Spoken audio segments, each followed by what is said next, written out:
What's up, ladies and gentlemen? Welcome back. We are the fourth quarter fanatics. I am Patrick. This is Jacob, my co host. Today, we're going to be breaking down the current state of coaching and the current state of players with coaching, how the dynamic has changed, where authority has changed and shifted, and just the overall environment and atmosphere that coaches now have to deal with when it comes to organizing and managing your team and trying to manage and conduct players. Well, Jacob, go ahead and put out your socials and all that stuff, bro. Yeah, guys, you can also get me on YouTube, TikTok, Instagram, just Facebook and Twitter, and Twitch as well. Little Jacob, it's little with the three instead of an E. You can find me there on those socials.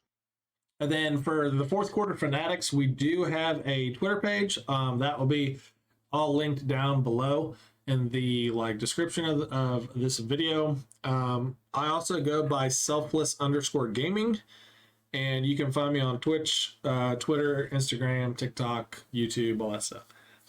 That side of it is more like we used to do our podcasting over there, but now we've kind of separated the two and everything. So a lot of my stuff is around gaming, around charity, things like that. So, all right, let's get into this. I'm actually really excited about this because I've played organized sports and stuff for a long time. I played organized sports from when I was in kindergarten all the way up until 4 years of college. So I had a very long experience with organized sports. I then also went and coached for about 6 years and have that experience and that viewpoint side of it as to what goes into it behind the scenes.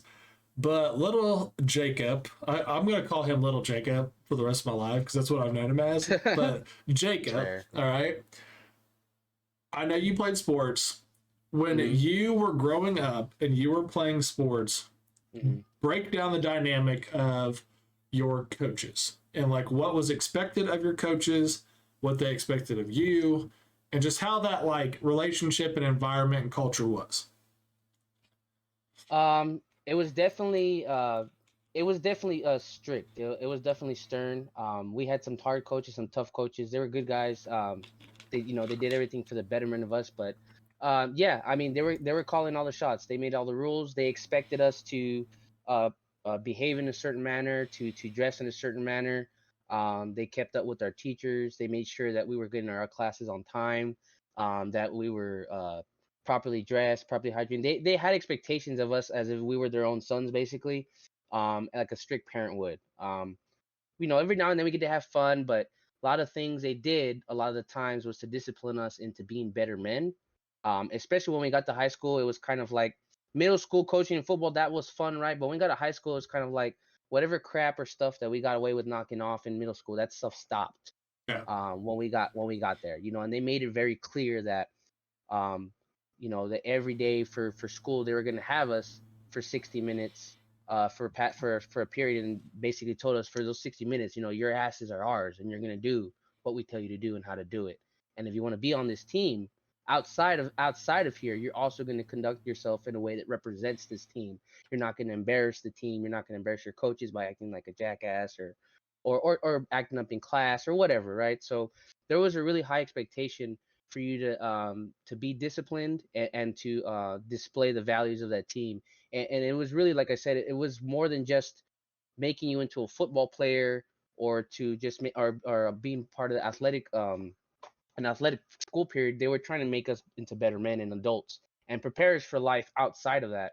So with that, obviously, a lot like with being a parent, there's a lot of things that come with that. A lot of rules and expectations for you to conduct yourself in a certain way. So that's how it was for me.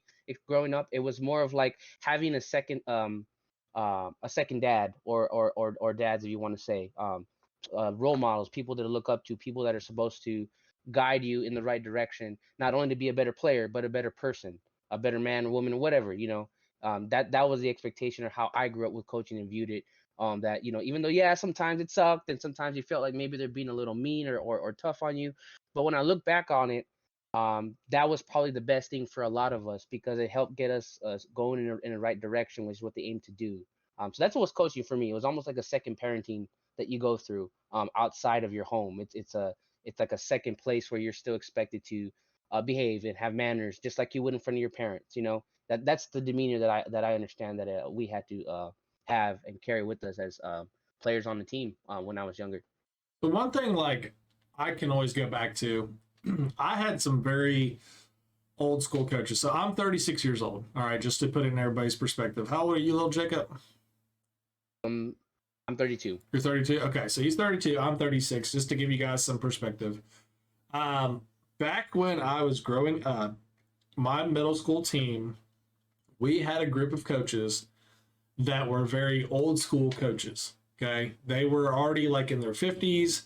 I think like some of them were like, we had some younger guys that were like 20s, but like probably the average like age of our coaching staff was probably close to 40 years of age. Okay, so they've played, they've gone through coaching experience, they had an old school mentality, and there was just a fine line of, this is what our expectations are of you. This is what we're going to do to get you to meet our expectations. Okay. And it was just a thing of mutual respect. Like, I am a player, you are my coach. Were there times that I talked back to my coach? Absolutely. I was a hothead. I always had a mouth on me. Same thing in college. I actually was just talking to my mother-in-law about this. Like, my college coach that I had for our offensive line, he was the biggest asshole in the world. Like, he was a prick. He was an asshole. But at the end of the day, he knew what he was doing when it came to our offense. This was his offense that he designed. He was putting us through drills, putting us through coaching strategies, like techniques, all this stuff to help us run and perfect this offense as much as possible. And as much as I did not like this guy, he was my coach at the end of the day. There was that respect that was built in. Okay. Yeah. And when I grew up, I personally remember seeing a lot of coaches on TV always addressing the media after games, always talking to, sportscasters, people on the sidelines, whatever it is. It was like highlighted around the coach and the team. And then occasionally you would get like players' perspectives of what was happening. And now it's completely like flipped to where it's like you get the player's perspective first. And then occasionally you see like little bits and highlights of like the coach's perspective of what they're saying or what their expectations are or whatever. And I think, me personally, one of the biggest things is I think this as a culture too. We used to be, back when I was growing up, you had people in your life that were very big motivators for you. So like you were talking about, you had expectations, you had rules to follow, or you weren't playing. Okay. If you cared about sports, you cared about your team, you did that stuff to ensure you could continue to do what you wanted to. My coaches, out of everything that I've learned in my life, from my parents, from my friends, from my teachers, coaches, my coaches have had the biggest impact on me in my life as far as decisions I've made, how I've conducted myself, and how to always push myself to be better and work through hard times.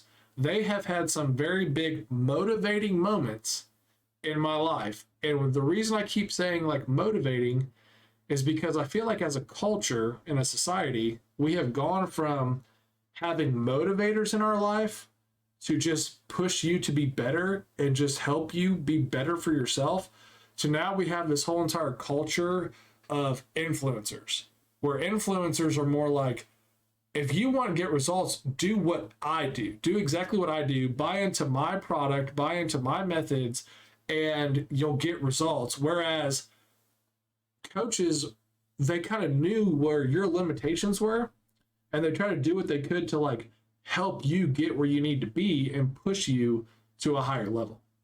And that's like, I think that's the difference between motivators and influencers that we have now.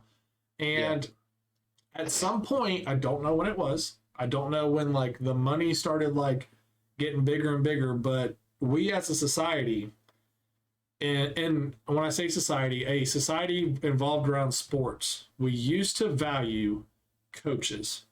Yeah. Now we don't. Coaches are expendable, and the players are the ones that dictate and impact and make decisions. Okay.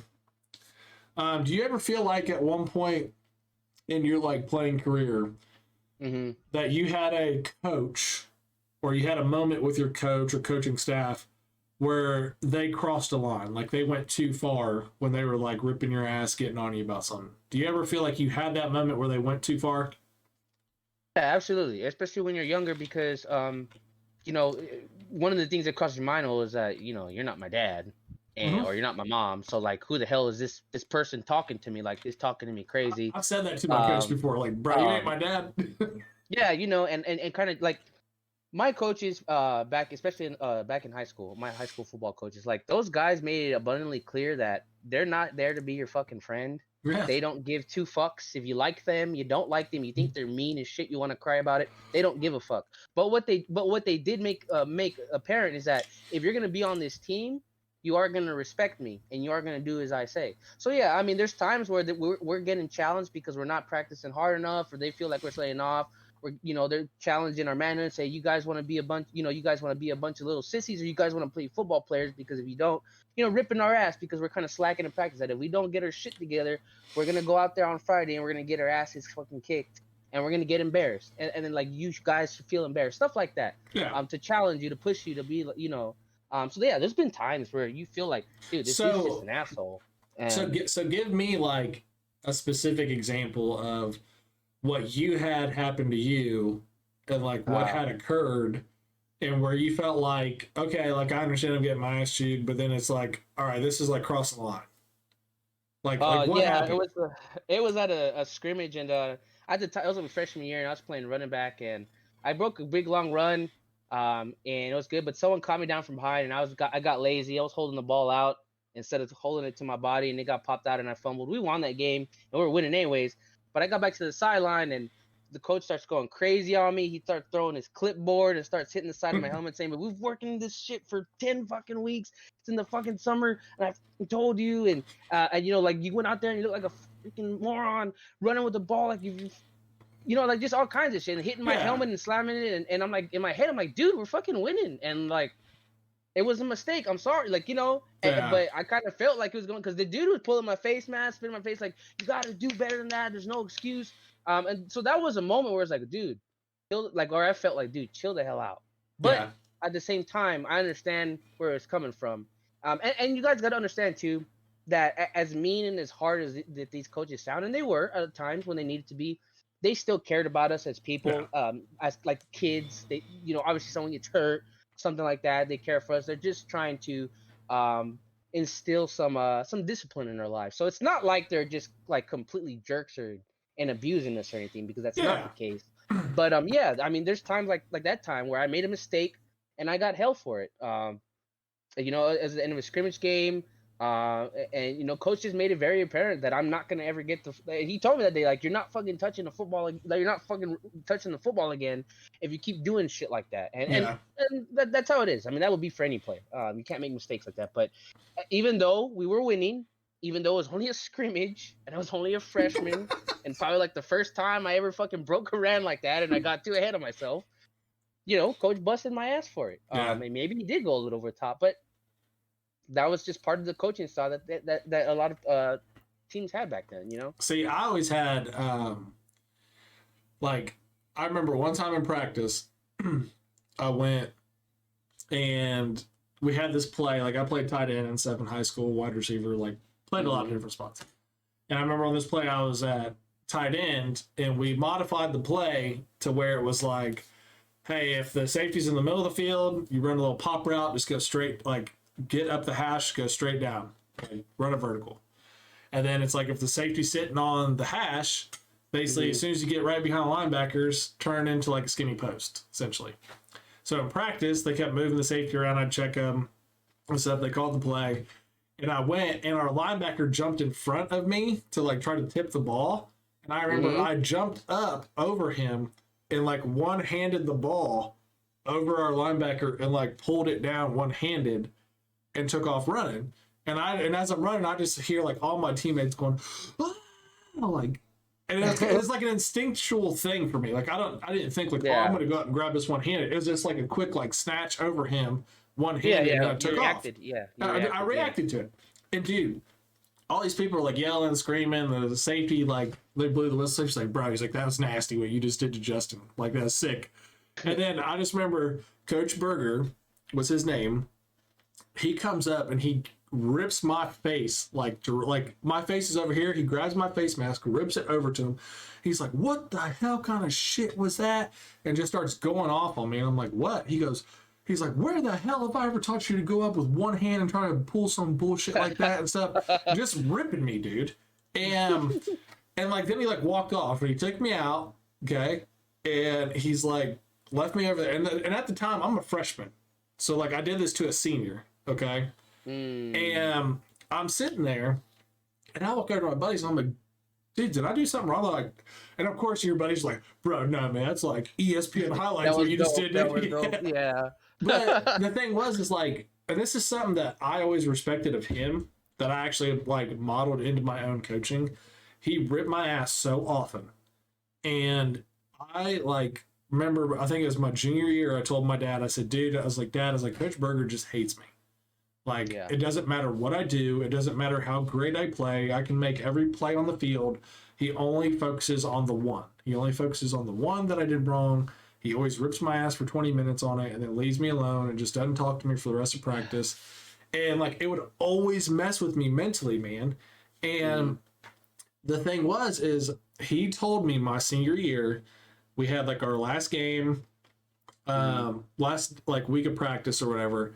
And he said, he's like, there's one person that I've never been harder on in my career than I have been on Pat.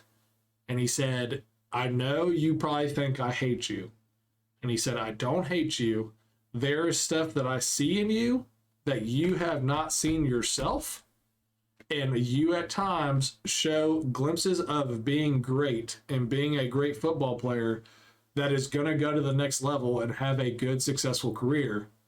But if I don't prevent you from having those little glimpses of like a star moment and getting cocky and remembering that, you know, no, we do things a certain way here. I've coached you to do this. I've trained you to do this.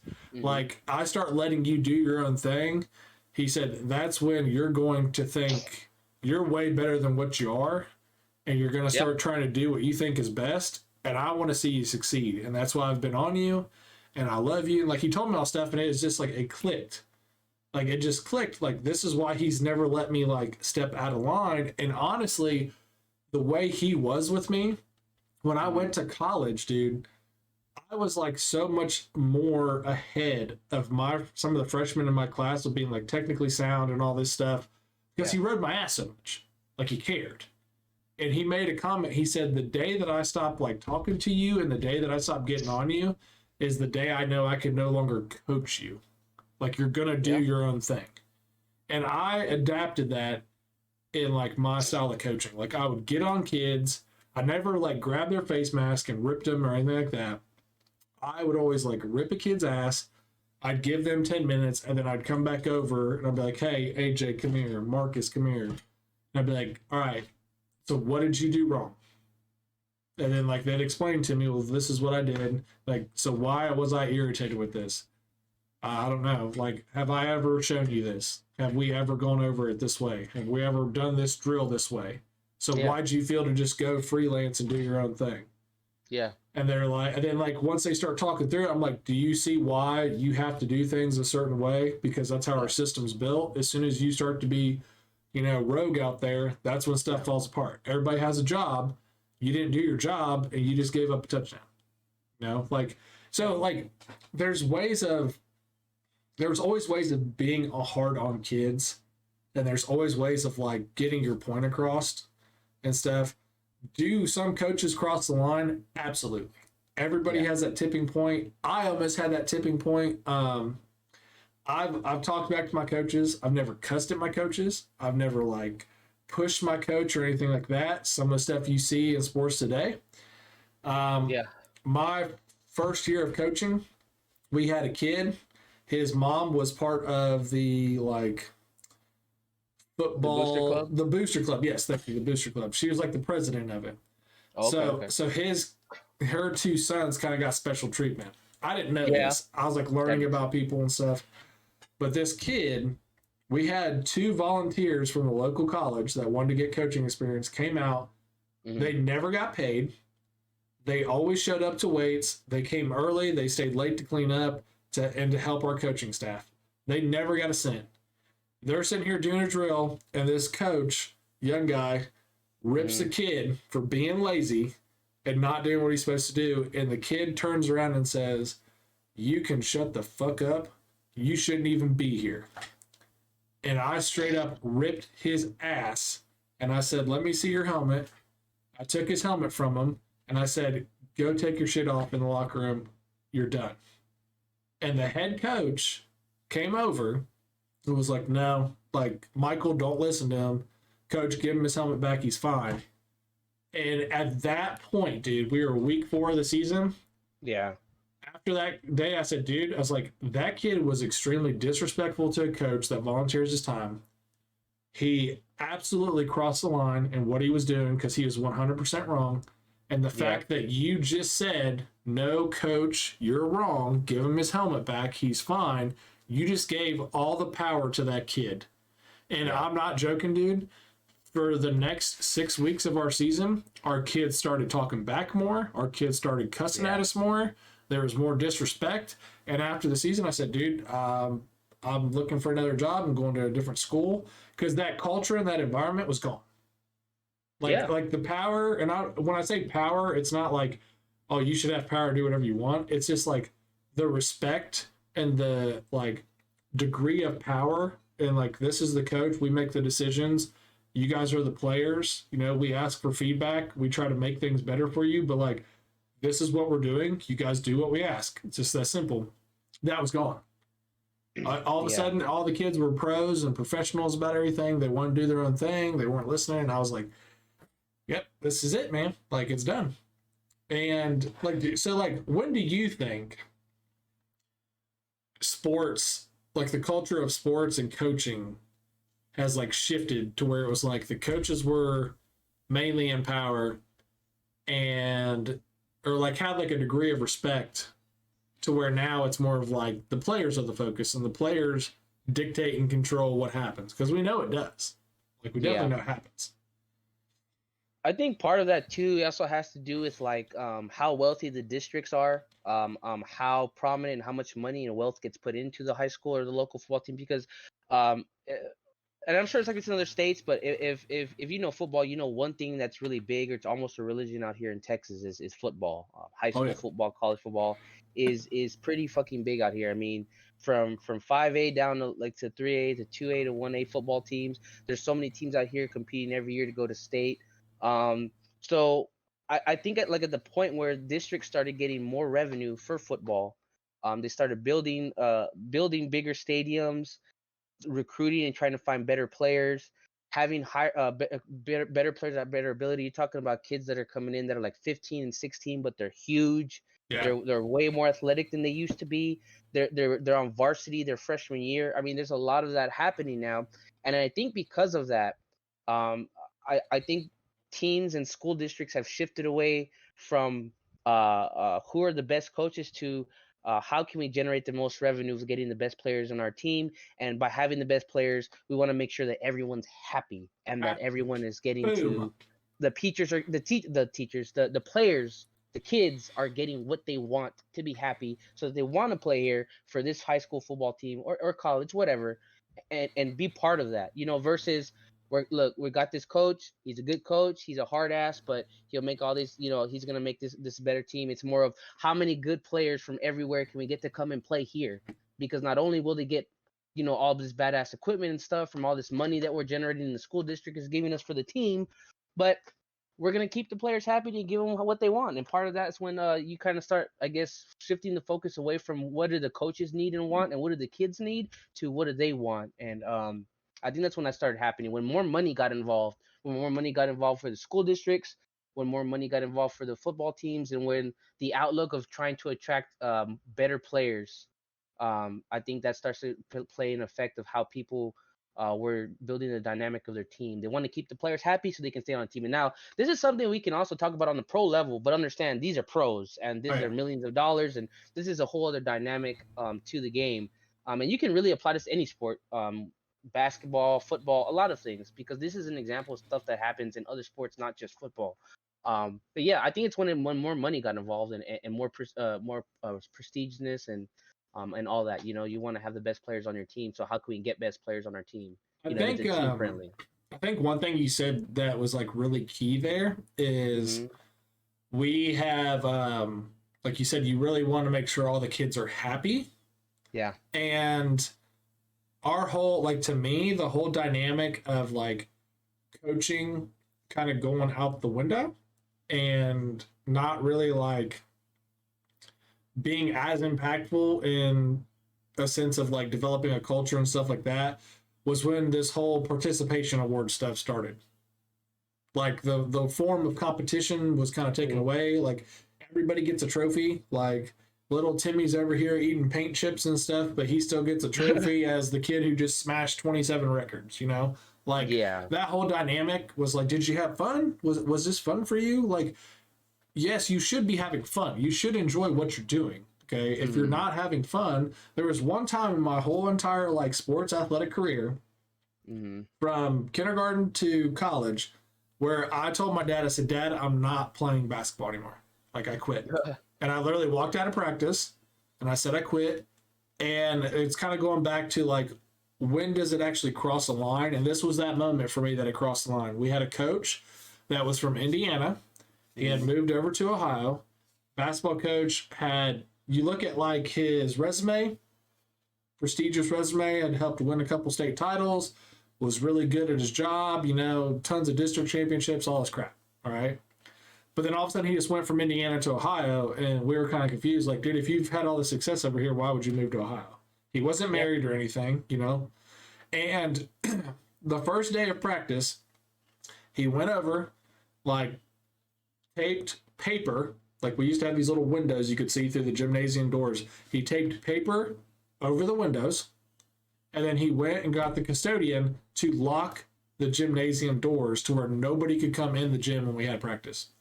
Nobody could see in the gym. Nobody could come in the gym. He went to the outside where the locker rooms were, where you could go and get access to those and like walk through the locker room, come through the gym. He had those doors locked.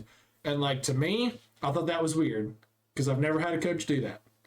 But he's like, I want all of your attention, all your focus here on practice for the 2 hours I got you, blah, blah, blah. And I'm like, okay, whatever.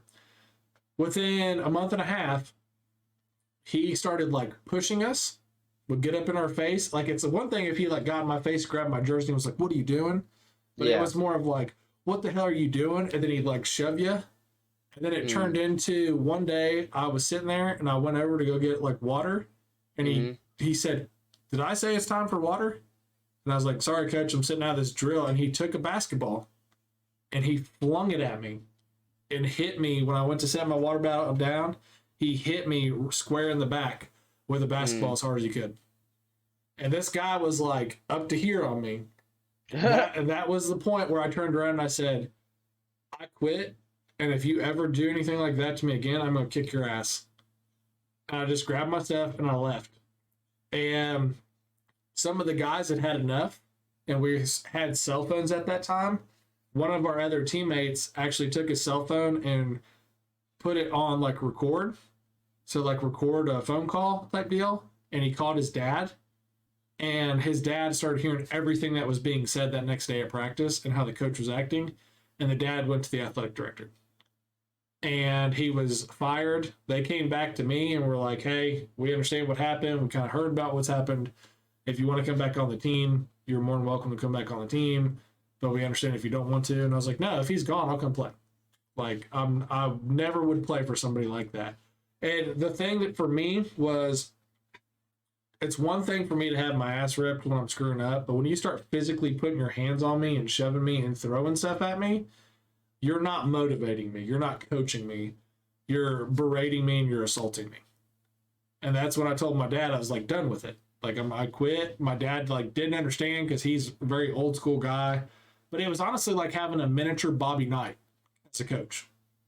That's literally what it was like. But these are some things like I'm going to show this video here. So this is stuff that like I've seen from a coach, from a coaching perspective, and I've seen like players do this. Mm-hmm. You have a player who screws up in a game, okay, and it's a big moment in a championship game, and watch what happens. The sound kind of sucks. This is Nick Saban, Hall of Fame coach.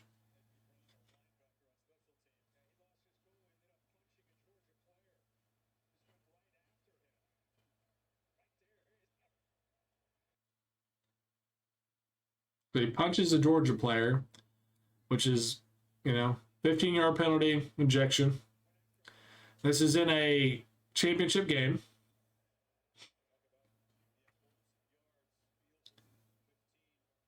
Nick Saban's ripping him. Has every right to rip him because it's stupid. Like, it's a stupid decision. They're down. And then now you see the players start talking back to the coach, and he goes up and he swings at his coach. Yeah, that's crazy.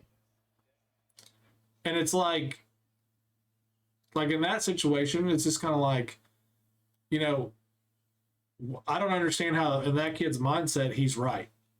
Like I don't understand where he thinks, oh, like, yeah, we can, like, whatever, man, I'll punch you, whatever. Like, dude, it's your coach. And here's this one. I remember this one sternly because I was really excited that we were getting Sean Woods as a coach at Morehead State. That's where I went to college. Mm-hmm. And I went to this game. Me, my buddy Bill, my buddy Matt, my wife Elena, and her dad, I saved up a bunch of money and I bought tickets to this game, the Morehead State versus UK game. And I kind of treated my buddies to this as like a wedding gift, like for being in my wedding and stuff. It was like a bachelor's gift to them. It was like my treat to them because we all went to Morehead State, but they were really big like UK fans. My dad was like a big UK fan. And then Elena just wanted to go, just to go. Yeah. But this here, okay, part of this segment that I'm going to show, this got Sean Woods in a lot of trouble. He ultimately ended up getting fired because he was too hard on the kids. But like the era that Sean Woods grew up in and played in Kentucky, like he played at Kentucky and was very successful. It's a completely different era. That's the kind of stuff that he was used to when he was coaching. But now this is 2012. This is over 10 years ago. So point guard screwed up, got a foul.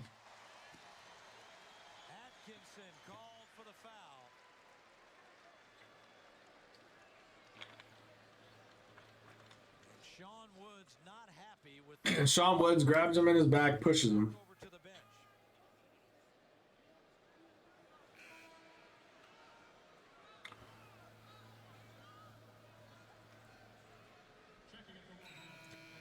Kid's obviously like emotional, upset, and everything. Yeah.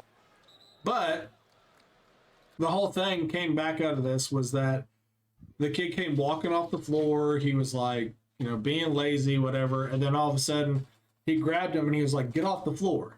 Like he kind of pushed him, like, get off the floor. It's a timeout. You don't have much time to go over your stuff. Yeah. So he grabbed him in his back, pushed him real quick, and was like, get off the floor. And you can kind of see when you watch the video there, like, he's like, you don't walk off the floor.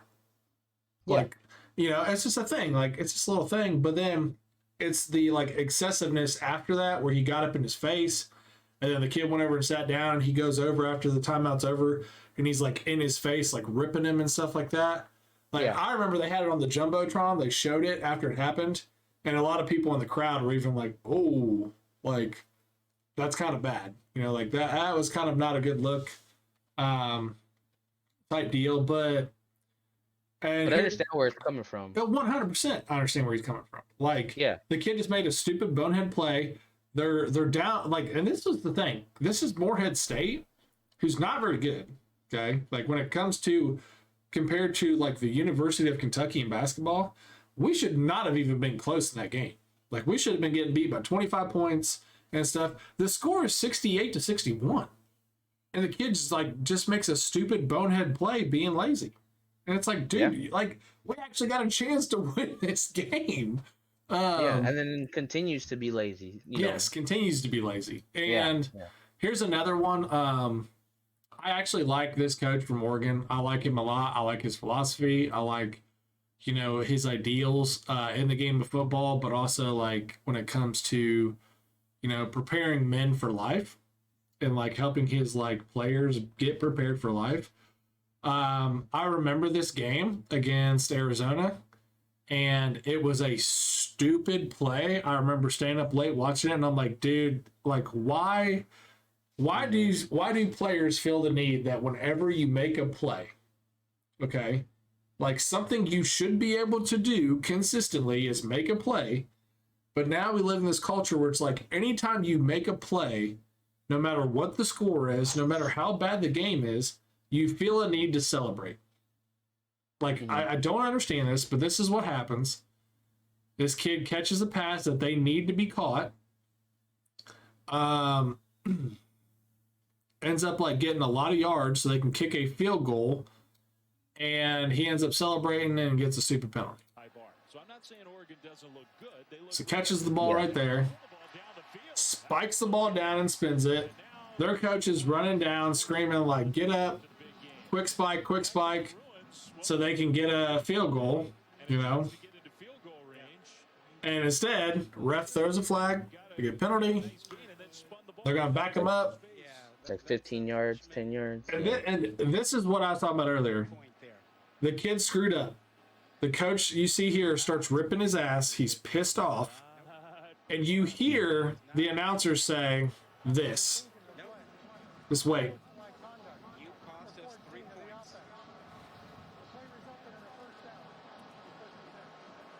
Now, I think this goes a bit too far, though. Right there. There's a point where you get his attention. The coach is ripping him. He's pissed off. You just cost us points. We had an opportunity to go up even bigger than what we were and stuff. And it's just a stupid bonehead play that you should not have done.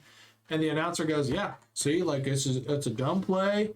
You cost us points." And then he turns around and goes, "Now, see, I think this is a little too far. I think he's gone a little too far with this and everything." And it's like, we just have to have this like softness with players anymore. And I'm sorry, I'm just going to flat out say it. Athletes today are soft, dude. They are extremely soft.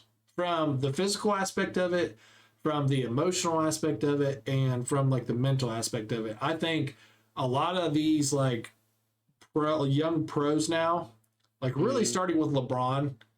I'm not saying like LeBron's soft, but LeBron was like one of the first people that got like extremely highlighted on Sports Illustrated at a young age. It was like being shown on TV and all this stuff. And then after that, you had like OJ Mayo, you had Greg Oden, like all these players, Anthony Davis, like all these guys and stuff that have had it. And like every one of those players has like fallen out of the league. They're soft. They get bumped in the head, or they get like a little bruise on themselves, or getting carried out of the arena in a freaking wheelchair and stuff. Like, dude, it's kind of a joke, man.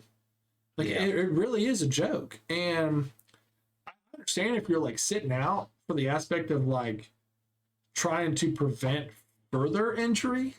Yeah, or if like you're already in the playoffs or something, and you're trying to just be rest up and everything. Fresh for that time. Yeah, that's one thing. Yeah. Let me pull this up real quick. I gotta pull this up. I had this thing the other day, and I meant to like pull it up here. And then one of the difference too is that when we were younger, like at least for me, when our football coaches, like we respected them, but in a way we were also intimidated by them to a certain point. Intimidated. You didn't like. You want, especially if you were in practice and coach was watching you, you did not want to piss them off. No. Like you didn't want to fuck them and piss them off. For even the little things you didn't want to do wrong because you know it's gonna piss them off, and you're gonna hear it, and you're gonna probably have to get punished. The coach used to make us. We did something wrong, ran the wrong direction, didn't run the play right. Right when you come back, you're doing push-ups, or you're doing burpees, you're doing something shitty to punish you for the mistakes you made. And there's times even in the game where the coach didn't give a shit. Like you were in the middle of an actual game, there's fans out there. You screwed up, you're gonna go on the sideline and you're gonna be doing push-ups or doing some burpees until coach feels like he doesn't want to see you do them anymore. I think that's a big difference too, is that everybody's coach is now their best friend. They're not somebody that they're not somebody that they are afraid to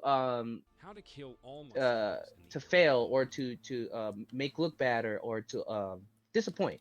And and sometimes I think that having that respectful that like intimidation, but in a respectful way, I think is an important factor that a coach needs to have. Like, you're not afraid that this person's gonna hurt you, but you should be afraid to disappoint this person. You should be afraid to make to screw up or to not do as you were told by that person, because that's the whole purpose of having a coach. But that's just me. I know it's different now for sure. Well, and like this, for example, like going back to like the players and talking about how soft they are and stuff. I pulled up this video here. I'm gonna pull it back up. It's literally like the guys on ESPN, like the NBA show with Shaq and Chuck and all those guys. And do you remember during the LA Golden State Warriors like playoff game this year when Anthony Davis got hit in the head? They're talking about like how he may miss like the next game and all this stuff. Like, so here's the play right here. Okay, he gets hit in the head, and it's barely hitting the head, dude. Like, I'm sorry, but like the guy just turns and his arm's in the air and he catches him like in the head. All right. The thing that they're laughing about here is the fact that after the game,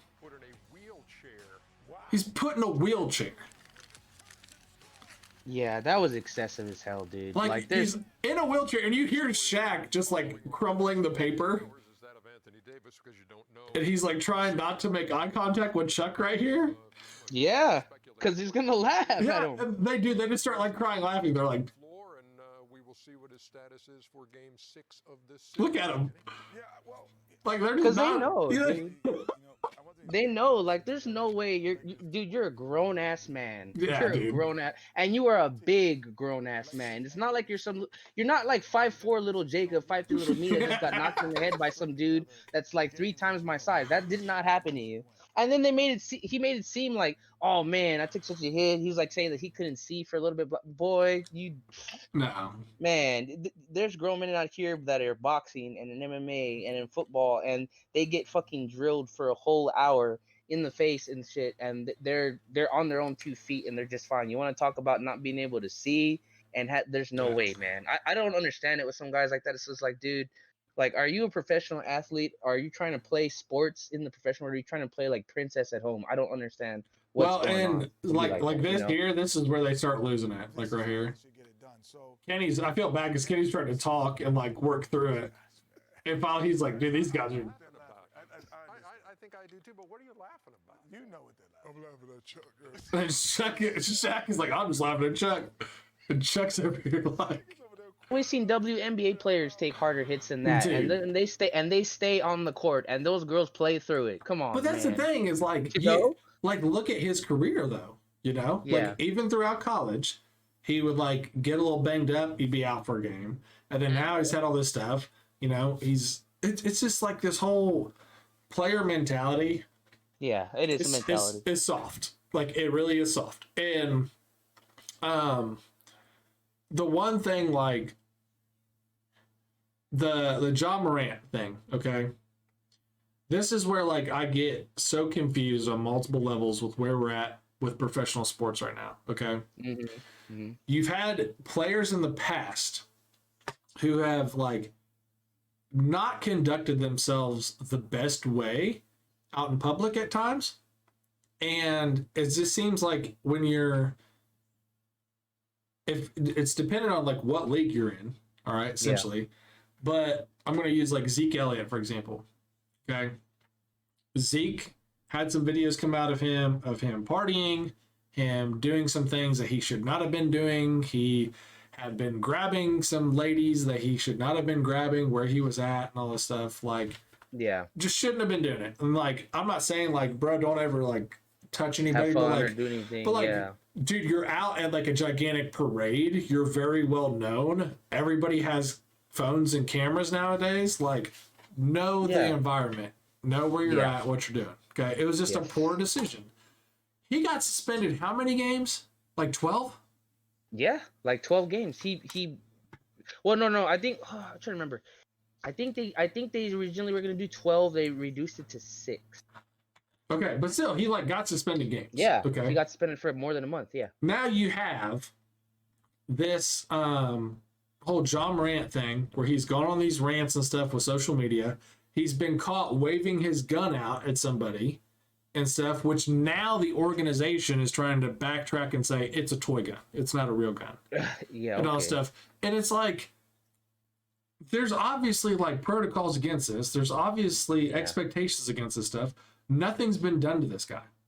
Like there's been nothing done to it. And it's all like, you know, which I do agree on their standpoint of like, we want to check on him. We want to make sure he's doing all right, like mentally, and like, because sometimes you don't know. Like some people could have just had a crazy life, tragic moment, like outside of sports, and like they just don't handle it well. Like everything going on with my dog right now, this past like 3 weeks, dude, have just been insane.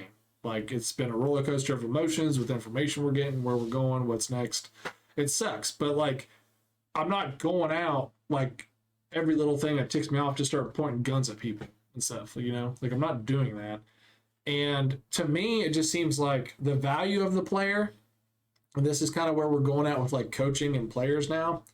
Yeah. John Morant has a much higher value than Zeke Elliott does. Like he just does. And it's like when it comes to him in that situation, like, let's just try to get him help. Like we haven't suspended him yet. We probably won't suspend him. The guy's just upset. Whereas it's like Zeke, like, nope, 12 games, get him out of here. Like that was like a quick decision. And then you've had people do things worse, in my opinion, since that time that have gotten less punishment. Oh yeah. We can talk. I mean, we could talk all day about that. Yeah, that's for darn sure. But like the thing is what I'm getting at is like we have had this massive shift in a sports culture where like coaches used to dictate how their teams were run, used to have the power to be like, all right, bro, you're not doing it, get out of here, like see ya. And now it's completely like, oh well, you know, Doc Rivers, legendary coach, Hall of Fame coach, probably. Well, like, yeah, he didn't win us a championship like we wanted him to, which, guess what? Doc Rivers hasn't won a championship, so there you go. Unfortunately. But, like, he didn't win us a championship, get him out of here. Yeah. Like, fire him. Oh, let's not look at the fact that, like, you've brought in how many superstars onto this team that have flopped? You know? That haven't lived up to their potential and the money you're paying them? Okay, let's look at that. Let's look at the two teams right now in the NBA Finals that are the Miami Heat. They have Jimmy Butler, who's like an all-star. Bam Adebayo's doing very damn well for his short time in the league. And then on the other team, you have Jamal Murray, you have Jokic. Like, you don't have a crap ton of all-stars. You don't have a superstar lineup of 3 or 4 megastars on one team. You have two teams that have two really good basketball players that are all-stars and that actually play together as a team, and they're not selfish. And look at where those teams are. They're in the finals. And look at those coaches they have on the teams. They can coach their teams. Whereas you look at the teams that fell short, like the Lakers are run by LeBron. You go back and you watch that series, when they call timeout, LeBron is running the timeouts, not the coach. And LeBron is an iconic figure. The guys will go down always in the conversation of who is better, him or Michael. Like, he has that status around him, but still at some point, it's like, if LeBron next year and the Lakers don't start doing well and LeBron's not happy, the coach is fired. You know? So it's like, where do we get this point where it's like the players dictate who stays, who goes? Yeah. When that's been a coach's job this whole time, you know? Yeah, and don't get me wrong. I mean, there are special individuals. There are unique individuals, unique players like LeBron, Tom Brady, Joe Burrow, Patrick Mahomes, guys that at some point that you don't need to coach them anymore because of their leadership skills, because of how they carry themselves outside of football, how they carry themselves in the locker room, how they talk to people, how they treat people, how they present themselves. Those are guys in special instances that maybe don't merit as much a criticism in the situation. Because like when you're talking about like how Zeke was behaving, you know, partying too hard and getting a little too loose, and these guys forget, John Morant, these guys forget that they're representing an organization, they're representing a football team or a basketball team. Yeah. That what they do not only reflects on them and how they look, they are their representation of a whole other entity. And that goes back to when I was talking about what our coaches would be like. You're gonna do what we tell you when you're here, and when you're not in here, you're gonna do what we tell you out there too, because you're representing us, and you're not gonna make this football team look bad. You're not gonna make this coaching staff look bad because you want to go out there and act a fool. And they made it very apparent. I mean, even the guys that would get in trouble because they found out that they were at a house party or because they were drinking. And you know what? In fact, not only did those guys get in trouble, they made our ass run one time and do shitty workouts because people were partying. It's like, dude, I didn't even do anything. I wasn't even at this damn party. You know and why though? And I have to suffer today. You know why they make your ass do that? So that way you make sure they didn't do that crap again. That's why. Yeah, and it was also like to kind of show like, hey, one of us fucks up, we all fuck up. Yeah, you know, One of us loses, we all. And it's a part team of the thing. It's a team. Yeah, it's a team thing, and I think that nowadays that's why you see these players go out and do this stuff, because they either were never brought up that way in their coaching and being coached back in the day, or they've forgotten about it being like that, or got ahead of themselves. But it goes back to that kind of attitude that you're representing more than just yourself and your team. Now, if you want to be really specific and talk about maybe like if you're a fighter or somebody who's doing something on an individual basis, you know, that's not a team sport, okay, fine. But when you talk about team sports especially, a lot of guys forget that they can't just do what they're doing. Like one thing that I thought was stupid was there's this one dude, I think he's a rapper, was saying something about like kind of defending John Moranta, like what are we supposed to be like? He said something stupid like you know, like we're not nobody's slave or something like that. It's like, dude, first off, it has nothing to do with this. Like that has nothing to do with this. And second off, you are an individual person that's speaking and that represents yourself. You're not on a football team. You're not on a basketball team. You're not part of an entity that's not just you. So of course you can sit here and say, I should be able to do whatever the fuck I want when I want. That's not what a player on the team is supposed to be able to do, because it's not just you that you're gonna make look bad. And I think that's like what it comes back to, is that and players too, when they're being soft and I don't want to suit up today, or like I'm not, you know what, hey coach, I'm not going to go today. Why? I'm just not feeling it today. Screw that, dude. Like it's not, you shouldn't be able to get to make the team look soft with you and look bad, and coaches shouldn't have to explain or make up some kind of story or something to the media, because that's what they'll do. When a player tells a coach, and nowadays like in the NBA, hey coach, I'm not going today, I'm gonna sit out, they might not even necessarily be hurt. There might be nothing wrong with them. Yeah. And then the coach will go and say, well, because I mean, what is he gonna do? The coach gets up there, he's gonna get questioned why so and so didn't play today. And they have to pull something out of their ass. Oh, it's load management. It's load management. Load management, baby.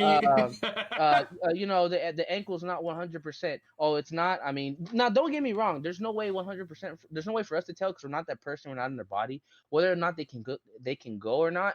But I can guarantee you, more times than not, there's guys that could play and they don't. I mean, there's plenty of dudes who play through a lot.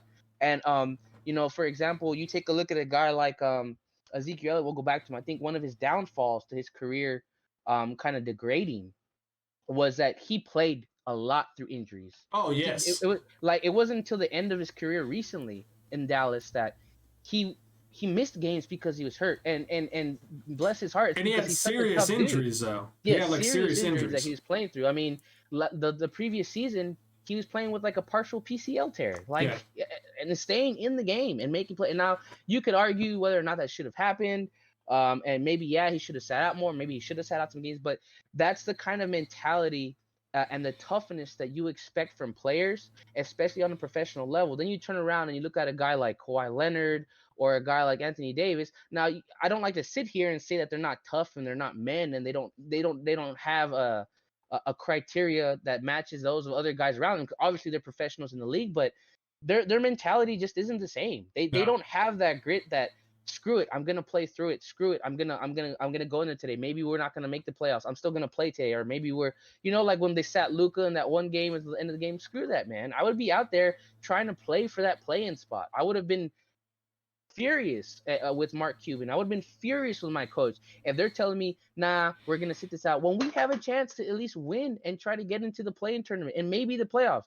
But then this attitude of, nah, we're gonna just sit this out. I don't get it anymore. I don't get it. But But that's kind of basically what we're getting at, is that the mentality of players have changed and coaching has changed. And you could argue whether or not, like I said, it was smart for Zeke to play through those injuries, but it's the fact that he has that competitive fire in him, the fact that he has that attitude that if he feels like he can go, like he can be on He's his 2 feet going. and he can perform, he's gonna go. He's not gonna make an excuse not to sit out, even if he should.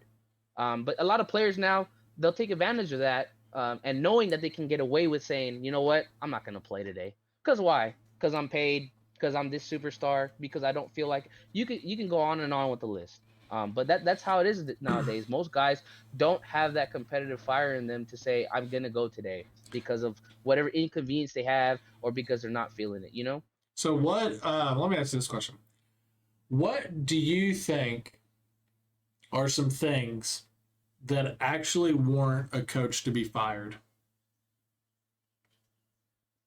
Like what is a justifiable case where you can be like, all right, look, man, you've been doing this, we've had this come up, this has been going on, we want to go in a different direction, we're going to have to let you go and your staff because this is not where we want to go. Like, what do you think is a justifiable case against a coach to be fired? I think when there's no, like, kind of like what you're talking to earlier, when there's no more culture in the locker room, there's no control in the locker room, where there's no respect for the coaches or for the staff, when players are running amok. I think when there's no player development.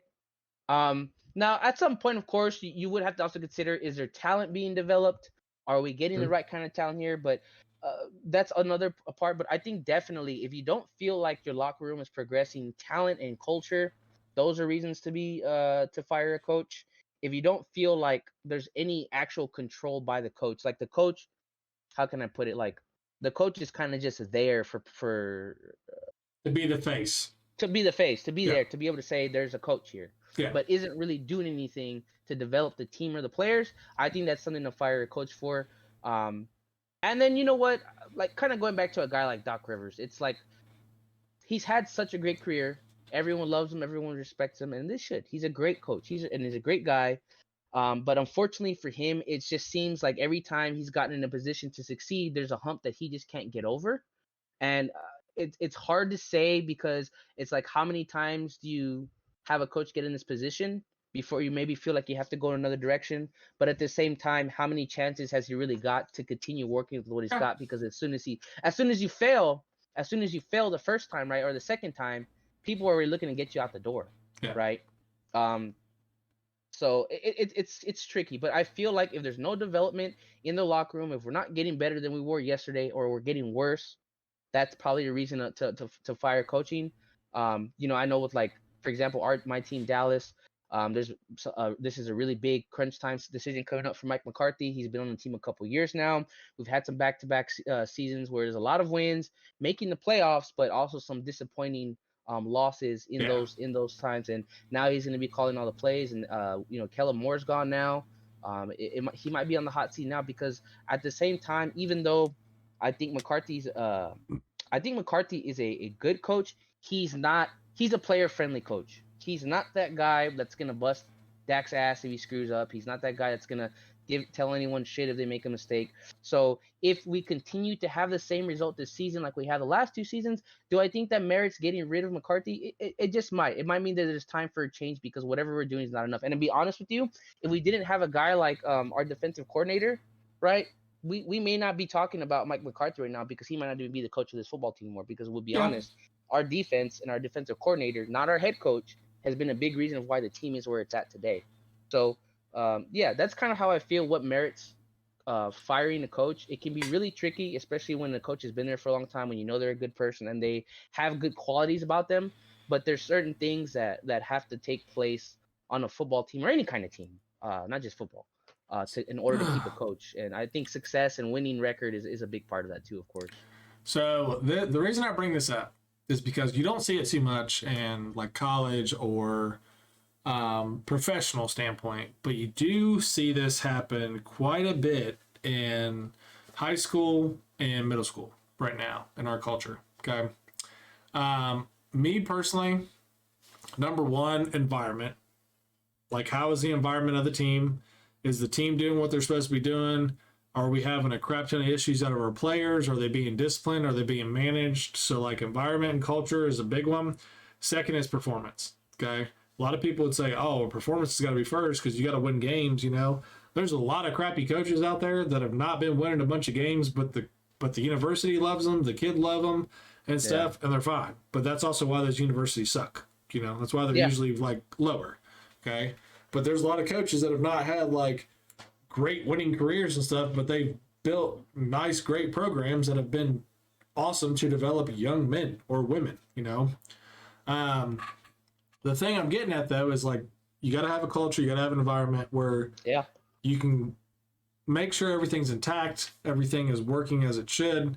The other thing is performance. Like you got to be winning games, you got to produce a product, you know, results and everything with that. But what you're starting to see now, okay, and I pulled up this article here and everything, but younger athletics like JV, varsity, middle school, whatever. Let's see. Coach was fired today. Had a conversation with a coaching friend who had lost his job. He was not fired for doing anything illegal. He was not fired for anything inappropriate. He was not fired for bullying or demeaning behavior amongst his players and staff. He was complimented, actually. He was complimented for his integrity and respect with his athletes.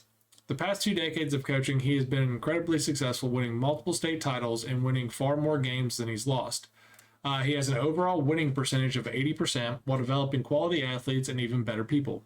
He is widely respected as a coach educator amongst the state, doing coaching clinics and within his community. So why was he let go is the real question. He was fired because some parents at the school did not like the amount of playing time their kids got.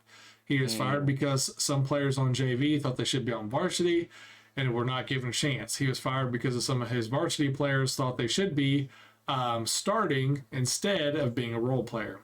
He was fired because his athletic department and director thought he had lost the locker room and could not be salvaged, when all the while this AD was in a meeting with players' parents. He had never actually sat down and talked to the coach directly or gone out and observed the locker room and practices to see how the culture truly was. In a nutshell, he was fired because we have completely lost the plot when it comes to coaches and use in high school sports and middle school. We have to stop trying to develop people, which happens by overcoming adversity and being challenged in a caring, respectful environment, and have concerns ourselves with only winning. We've stopped using sports as a vehicle to teach our kids to work hard and earn their minutes. Instead, we have allowed it to become a reflect of pop culture where everyone says, look at me, look at how good I am, where it's always about me and my kid, never about the team.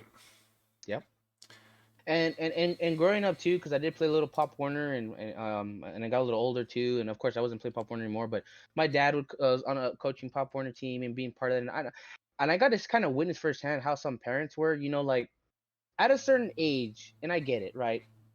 At a certain age when kids are real small, they're just kind of learning the game. They're just there to have fun. You're not going to go out there and shout at 4 and 5 year olds to get their ass in line and do things right. It's fun. So letting everybody get a chance to play, I get that. But as you get older, and as you get older, and things get more serious, as they should, just like they do in life, and you're actually trying to compete. You know, we're talking about kids that are like in middle school now, and like 13, 14, 12. You're trying to compete, you know, there are a lot of parents get upset. Well, my kid doesn't play. Why my kid doesn't play? And this is bull crap. And I pay all this money for my kid to be on this team, and they're not playing. And it's like, look, like it's not that this isn't like a popularity contest anymore. This isn't everybody gets a turn. We're gonna put the best that we have on the field. Yeah. Whoever works the hardest, whoever has the best ability, that they're gonna get out there. Now everybody has a chance to compete, but if you're just not better than the person in front of you, that's how sports is gonna be. You know, like whatever level that you start going up, if you're not better than the person in front of you, you're not gonna play. I actually had some parents and stuff come up and have those conversations with me, like, hey coach, you got a minute? You know, why is my kid not playing? I don't understand. He's been coming to practice, he works hard, all this stuff, blah blah blah. You know, why is he not getting any minutes? And I always had the same response. Okay. Because usually if the kid was not playing, it was for one or two reasons. They were not good enough to play, or they were not in a position to where I felt comfortable based off like their size, their athletic ability, or just their like awareness of the game. Because we did get some kids, it was like, oh, this is my first year ever playing football, and they don't really understand how football works. Like, so it was either their size, their athletic ability, or their awareness of the game, where I felt like they could not protect themselves if I put them on the field. That was always a thing with me, was like, and I told the kids that from day one when I coached them. I said, guys, my job is to make you the best athlete that you can be. I'm not going to make you go pro. I'm not going to make you go to college. I'm going to make you reach the best potential that you can reach. But if I feel like you cannot perform to what we need you to perform at in order for us to be successful, or that you cannot protect yourself out there on the football field, my job is to get you to be the best you can be. It is to win games. It is not to set you up to fail and get you hurt. Yeah. That's my biggest thing. Okay. Yeah. Because ultimately, safety of a kid was my biggest priority. Granted, it's high school. You want to like win games and stuff, but at the end of the day, if I go and win a state title, I'm not getting $1 million contract the next like teaching year. It's not going to happen. Like, it's a, hey, awesome, great, pat on the back. We might get more kids that transfer to the school. It might make our team better, but like, I'm not going to make more money. You know, it's just what it is. And so the conversation with the parents was always the same. I never saw these parents, number one, at practice. I never saw them at practice. So I already knew when they're having this conversation with me, it's a conversation they're having with their kid, that their kid is taking home and starting with their parents about practice and what's going on. All right. So the first thing I always did was I said, hey, if you got time, come out to practice. I'd like you to just come out, sit, watch, see the drills that we do, what I'm doing for your son or your daughter, and just watch them work. I just want you to come out and observe. I said, if you do choose to come out and observe, please do not try to coach your kid. Let us do our jobs, but just like watch your kid. Just watch. Okay. Yeah. And I said, I want you to give an honest evaluation of your kid during practice, during drills, of what they're doing compared to others. And I said, the other thing is the reason right now that your kid is not playing is mainly because they are not where we need them to be for us to be successful out there on the field. Like, they're just not meeting our expectations. And I also feel like if I put your son or daughter out there right now, they're going to get themselves hurt. Yeah. And I do not want that. And honestly, I had one parent who ever said, like, whoever came back and gave me shit. All the other parents were like, you know what, coach, I appreciate your time. I respect that. I appreciate you looking out for my kid and their safety and stuff. Like, I'll try to come out to practice Tuesday. Like, all right, thanks. Like, it was always something like that. It was a, you know what, I appreciate you telling me and letting me know, like, what's going on. And if there was stuff where it was like, look, I did have, like, one conversation where I was like, look, your son right now is a junior and he's in a rotation. I know he doesn't play as much as he wants to right now, but we also have 4 seniors in front of him that are really good. But your son is like being in the rotation, and that's why he's getting like pretty much half the reps of what he could. We have a lot of upperclassmen that are here right now. Like, and 2 of these kids have been developing for the past 2 years, and like they haven't played at all. And like they're at that point now where they can do what we need them to do, and it's their last year of football. They've been dedicated to us for 4 years. Like, they're starting, you know. I said, but your son is rotating in because we need them to be able to perform at this level all game. Your son can do that. So we're giving these kids their opportunity, but then when we know, like, all right, this is where they start to slip. Hey, Nathan, get out there, you know, like, go do your thing and stuff. So it's like, I just need them to understand that. Now, if we have bigger games or we're starting to get into a point where it's like playoff time, those seniors and stuff that we were starting, because it was like their year, we always made it clear, guys, it's playoff time. Best players are out there on the field moving forward. We're trying to win a championship. Nathan was out there on the field starting, playing. Yeah. You know? And one thing that the coaches used to make imperative, especially if you were not starting, you know, if you're the guy behind the start or something, you got to be ready. You stay ready. Yeah, be ready. Because in the unfortunate event that one of those guys goes down, or something happens or they can't go the rest of the game, guess what? It's your number. You gotta go. But like you said too, the big thing is making sure that someone is not just mentally prepared; they're physically prepared to. Because man, look, we've talked about it before in the sports podcast and stuff. practice speed and practice is different from game time speed. What's going on? Everything is much faster, especially in football. It's much faster, much more aggressive. You could sit there and you can practice the whole day playing a position, right, running plays, but it's just different when you get into the game and everything is running quick. So it's important to be prepared and conditioned for those things because, like you said, you don't want to get anybody hurt, but also you got to stay prepared because if someone does get hurt, it's going to be the next man up. So yeah, I mean, that makes sense, and that's good that you put it in perspective for parents like that to realize, like, look, dude, it's not that I'm don't like your kid or nothing. It's just if they're not ready, they're not ready. And no, they're not ready. As much as, and we would all want to see our kid go out there and dominate. Who doesn't? It's their kid, but you also got to remember and consider their safety too, and that's important. Well, and what I found and I always relayed with the head coach, like, hey, such and such talked with me, like they're going to come out to practice to watch, little Johnny paint chip eating two-tone over there, or whatever his name is, practice and stuff. And he's like, all right, cool. Just, you got any issues, let me know. And because I always communicate with him, it's his team, it's his program. But when the parents would actually come out and watch, they could see the difference. They could see the discrepancy between where their kid is, where these other kids are at, why their kids are playing, why they're not. And then the conversation after that, if the parent was serious about trying to help their kid get in a better position to be out on the field, it was after practice, hey, coach, can I borrow you for a second? What drills do I need to do to help my kid get to where he needs to be? Like the stuff you were doing today, is that stuff I can set up at home? Do I need special equipment, or is there anything else you would recommend? That's when I knew a parent was serious about trying to help their kid succeed. A lot of parents were just like, yeah, man, I get it. I get it. His time will come. And it's but those kids that had that support and stuff and that motivation from their parents were ones that usually within the year of the season, the next year they're playing. They're actually getting an opportunity to be in a rotation out there on the field. So, yeah. Yeah, man, this is good. I'm glad we kind of reflected on the old days versus the new days. And granted, when we say this, guys, we're not in the locker rooms anymore. I'm not in a professional locker room. It's just more of stuff that how you're interpreting on TV and what you see.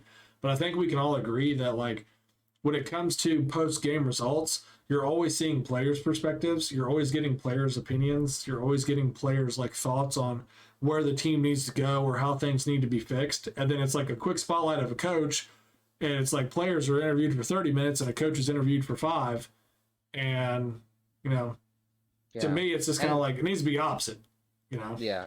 And in my personal opinion, and everybody should be able to voice their concern if they feel a certain way, of course. But I feel if there's maybe the only athletes that should ever be able to talk back to their coach, in my opinion, is if you're a professional, you're a pro player, you're established, you know what you're doing, you've been doing this or something, that you might be able to get some leeway on that. But if you're especially if you're just a kid, you really don't have any place to talk smack to a coach. Yeah. There's zero, I do not believe you have that authority ever. I don't care how good you are. You could be the best.